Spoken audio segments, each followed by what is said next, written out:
Have you ever had that feeling?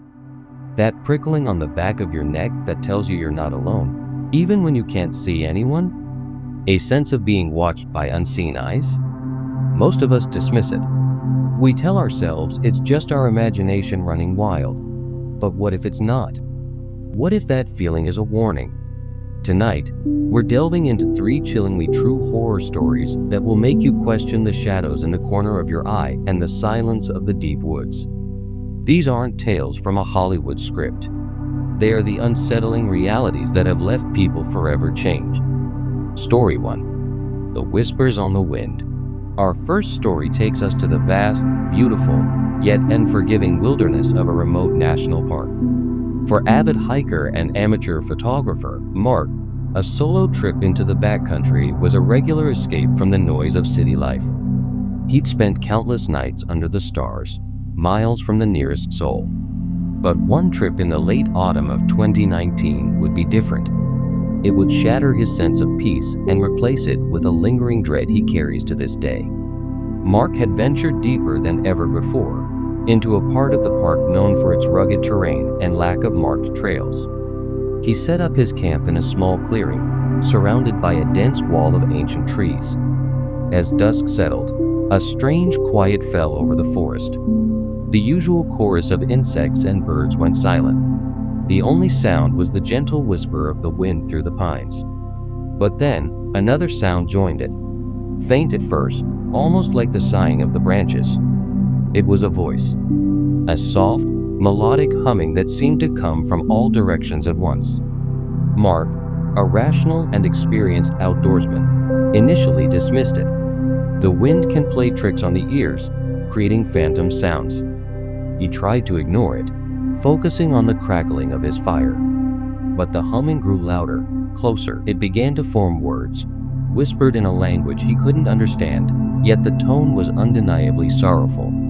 This was no trick of the wind. This was one of those real ghost encounters you hear about but never believe could happen to you. A cold fear, unlike anything he'd ever known, gripped him. He grabbed his high-powered flashlight and scanned the impenetrable darkness beyond his campfire. Nothing, just the endless sea of trees. The whispering continued, now sounding as if it were right behind him. He spun around, his heart pounding in his chest. Again, nothing. He spent the rest of the night huddled by the fire, flashlight in hand, as the mournful whispers ebbed and flowed with the wind, sometimes sounding like a lament, other times like a desperate warning. As the first light of dawn broke, the whispering faded away. Exhausted and terrified, Mark packed up his camp in record time. He didn't stop hiking until he was back at his car, hours later. He has never returned to that part of the park. To this day, he can't explain what he heard that night. Was it the lingering spirit of a lost soul, or something far older and more primal that resides in the deep, untouched corners of the world? Our next story brings us from the isolation of the wilderness to the deceptive quiet of a small, suburban town. In 2012, the Henderson family bought their dream home on Hemlock Lane. It was a beautiful, historic house with a sprawling backyard for their 2 young children. They were excited to start a new chapter in their lives. But they soon discovered that they weren't the only ones who called that house home. The strange occurrences started small. Objects would move on their own. A child's toy left in the living room would be found in the kitchen. Doors they were certain they had closed would be found wide open. They tried to find rational explanations. The house was old. Old houses settle. The kids were probably moving things and forgetting. But then came the footsteps. Every night, after the children were tucked into bed and the house was quiet, they would hear them. The slow, deliberate tread of someone walking back and forth in the upstairs hallway. At first, they would call out, thinking one of the kids was up. But the footsteps would immediately stop. When they would go to check, both children would be sound asleep in their beds. The activity escalated.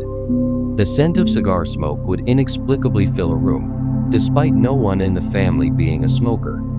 The most terrifying event happened one afternoon when their 6-year-old daughter, Lily, was playing in her room. Her mother, Sarah, heard her talking and assumed she was playing with her dolls. When she went to check on her, she found Lily sitting on the floor, having a one-sided conversation with an empty corner of the room. "Who are you talking to, sweetie?" Sarah asked gently. Lily turned to her, a bright smile on her face, and said, "The man who lives in my closet. He's sad because he can't find his family." This innocent statement sent a chill down Sarah's spine. They had stumbled into one of those creepy true horror stories you only read about online. The family began to research the history of the house and discovered that a man had lived there in the 1950s. His wife and daughter had been in a tragic car accident. Overcome with grief, he had taken his own life in the very room that was now Lily's. They tried to coexist with the spirit, but the paranormal activity only intensified. Shadow figures would dart across hallways, and the disembodied footsteps became a nightly occurrence. After a particularly terrifying night where all the kitchen cabinets flew open at once, the Hendersons decided they couldn't take it anymore. They sold the house and moved away, never looking back. The house on Hemlock Lane still stands, a silent testament to a family's grief that seemingly transcends the grave. Our final story deals with a fear that is perhaps the most unsettling of all: the fear of the unknown. It's a story about one of those unexplained disappearances that leaves behind more questions than answers. In the winter of 2003, a college student named Alex was driving home for the holidays. It was a long, lonely stretch of highway that cut through a desolate part of the country. It was late, and the roads were slick with ice. Alex was being cautious, driving well below the speed limit. As he rounded a bend, he saw something that made him slow down even more. A single car was parked on the shoulder of the road, its hazard lights blinking in the darkness. As he got closer, he saw a lone figure standing by the driver's side door. Alex was a kind-hearted person, and his first instinct was to stop and help. He pulled over a safe distance behind the car and put on his own hazard lights. He got out of his car and called out, "Everything okay?"